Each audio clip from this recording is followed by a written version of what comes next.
Penantian peminat yang selama ini menunggu 15 tahun telah ditamatkan dengan kemunculan single Waktu dengan penyanyi yang bersuara lantang Ziana Zain dan gandingannya Hasif Upin. Lagu dinyanyikan secara paduan suara dengan penyanyi baharu Hasif Upin itu pantas mencuri perhatian kerana melodi dan kekentalan dengan gaya nyanyian Ziana yang cukup sinonim dengan lagu bernada tinggi.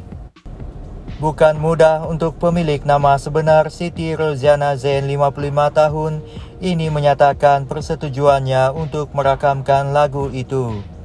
Armani Entertainment Group yang menerbitkan single Waktu terpaksa menunggu selama 9 bulan sebelum Ziana memberi kata putus.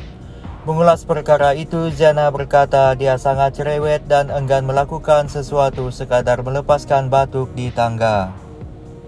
Tambah penyanyi Mada Berhela itu, antara faktor lain menyebabkan mengambil masa muncul dengan single baru kerana masalah pribadi yang melingkari kehidupannya. Sementara itu, Hasif atau nama sebenarnya Hasif Syarudin, 31 tahun mengakui perasaannya terguris dengan dakwaan menumpang populariti Ziana menerusi single duet yang dilancarkan pada 30 Jun lalu. Dia juga menyatakan peluang berduet dengan Ziana adalah pencapaian yang boleh dibanggakan. Terima kasih meluangkan masa bersama Nero TV Channel.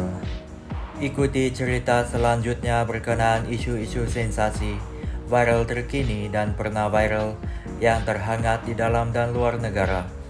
Jangan lupa tekan like, share, and subscribe ya teman-teman.